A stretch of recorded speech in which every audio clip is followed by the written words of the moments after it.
साथियों नमस्कार। आशा और उम्मीद दोनों है कि आप लोग अच्छे होंगे और अच्छा होना भी चाहिए। स्वस्थ रहिए, खूब बढ़िया एक्सरसाइज कीजिए और मजबूत रहिए, क्योंकि शरीर ही सबसे बड़ा धन है आज के समय में। तो आज मैं बात करने बैठा हूँ वर्तमान की राजनीति पे। और आज वाकई में मन थोड़ा प्रसन्न है। प्रसन्न इसलिए है कि ऐसा नहीं है कि कोई मेरा रिश्तेदार कहीं से चुनाव जीत गया है या मेरा कोई संबंधी चुनाव कहीं से जीत गया है। आज वाकई में लोकतंत्र की जो मूल आत्मा होती है उस पर लड़ने वाला एक व्यक्ति चुनाव जीत गया है। अब आगे क्या होगा क्या नहीं होगा वो वहाँ की जनता तय करेगी। अगर जितनी बातें उन्होंने की है उस पर वो खड़े उतरेंगे तो आगे फिर जनता उनको कंटिन्यू करेगी, अदरवाइज उनको निगलेक्ट कर देगी। मैं बात कर रहा हूँ प्रशांत किशोर की। प्रशांत किशोर जो है चुनाव में उतरे, पिछले विधानसभा चुनाव में उतरे, उनको निराशा हाथ लगी। और उसका कारण ये रहा निराशा हाथ लगने का कि समय थोड़ा कम मिल पाया, जनता समझ नहीं पाई उनके मुद्दों को। और या हो सकता है कि उनके लोग नहीं पहुंच पाए हों जन जन तक, तो इस वजह से जनता ने जो है उनको निगलेक्ट कर दिया हो। इस बार चुनाव हुआ है बांकीपुर में, और बांकीपुर में बहुत अच्छे मार्जिन से वो चुनाव जीते हैं। और मुझे मेरा बात करने का जो एक मतलब आज मोटिव है, मुख्य चीज़ है, मुझे खुशी इस बात की है कि अगर कोई व्यक्ति आपके बीच में वोट मांगने आ रहा है और जो लोकतांत्रिक मूल्य हैं, लोकतांत्रिक मूल्य ये हैं, लोकतंत्र केवल लोगों ने लोकतंत्र को बनाने का और लोकतंत्र को देश में स्थापित करने का एक ही मूल कारण था कि देश चौमुखी विकास करे, देश आगे बढ़े। उसके कारण ये थे कि एक प्रक्रिया हुई कि जनप्रतिनिधि आएंगे, उनको चुनिए आप, अगर वो अच्छा काम कर रहे हैं तो उनको फिर कंटिन्यू कीजिए और आपका देश इससे देश दुनिया में एक अपना स्थान स्थापित करेगा। लेकिन हुआ क्या भारत में, जो मूलभूत लोकतंत्र की आत्मा थी उसी को लोगों ने डिस्टर्ब कर दिया।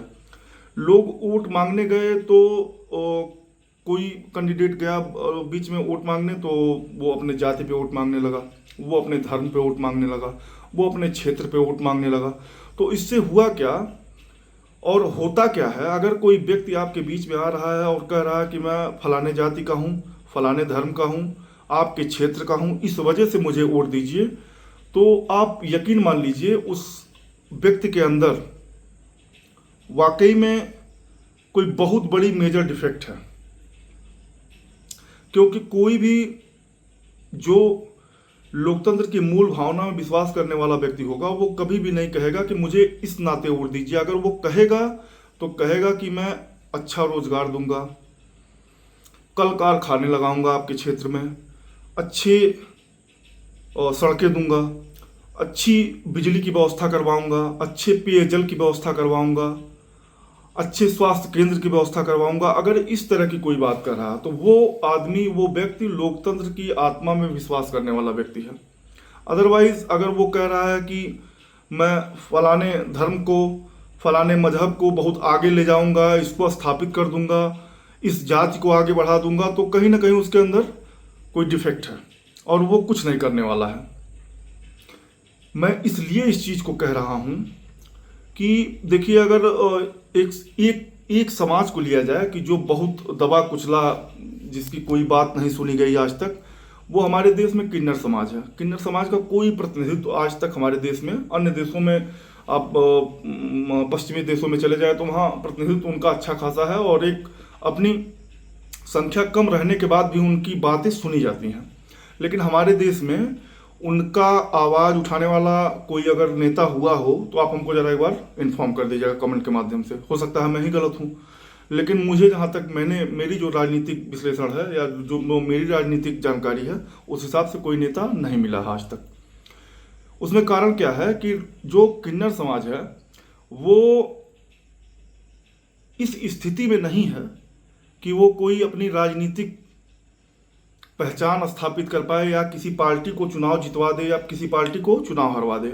मैं आपको इस बात से अवगत करवाना चाहता हूं या इस बात को मैं आपको बताना चाहता हूं कि अगर मेरे देश में किन्नरों की संख्या अगर इतनी होती कि वो सरकार बना और बिगाड़ सके, तो मैं यकीन मानिए यही नेता, आधे से अधिक नेता अपने आप को किन्नर सिद्ध करने पे उतारू हो जाते और अपने आप को पूरे समाज में खुल करके कहते कि मैं किन्नर हूँ, मैं किन्नरों का सबसे बड़ा शुभचिंतक हूँ, या किन्नरों के लिए मैं पूरी आवाज़ उठाऊंगा। तो आप लोगों को सोचना चाहिए इस चीज़ को कि अगर वाकई में नेताओं के अंदर ये गुण होता कि किसी दबे कुचले को वाकई में ये उठाना चाहते, तो दबा कुचला तो वो समाज है, उसको उठाना चाहिए। कौन सा नेता आज तक आवाज़ उठाया? नहीं कोई उठाया है। अब चलिए, इधर उधर की बहुत ज़्यादा बातें हो जाती है। असल में जब वीडियो बनता है तो उदाहरण तमाम दिमाग में आते रहते हैं, इस वजह से थोड़ा सा वीडियो लंबा खींच जाता है।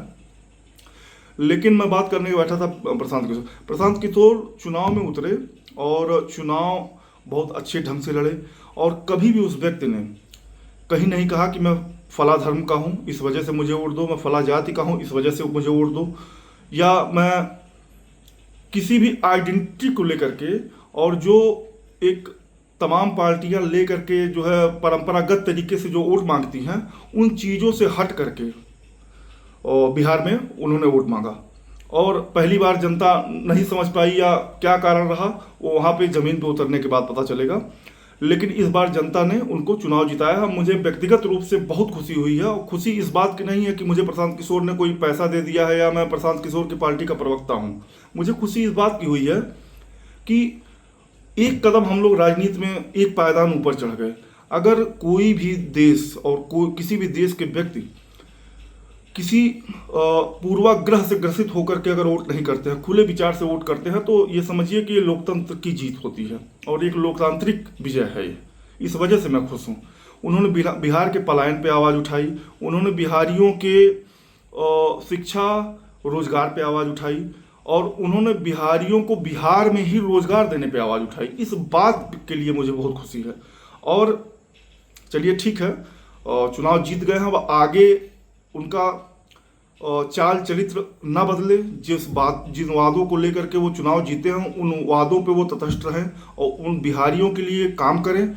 इससे बेहतरीन और उदाहरण एक मेरे देश में कोई नहीं हो सकता है। आप काम कीजिए और एक नज़ीर पेश कीजिए, एक उदाहरण पेश कीजिए। इन रूढ़िवादी पार्टियों का जो एक तंत्र है, इसको तोड़ने का प्रयास कीजिए। इस तरह से आपके एक पहल से क्या होगा कि पूरे समाज में बदलाव का एक बयार चलेगा और लोग वाकई में जेन्युइन मुद्दों पे वोट करना शुरू कर देंगे।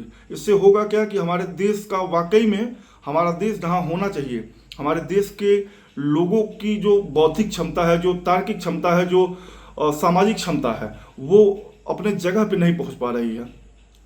और इस तरह के जब लोग प्रतिनिधित्व करेंगे, तो मुझे आशा ही नहीं, पूरा उम्मीद है कि हमारा देश जो है वाकई में जहाँ पे उसको होना चाहिए, जिस शिखर पे होना चाहिए, उस शिखर पे पहुंचेगा। धन्यवाद, नमस्कार।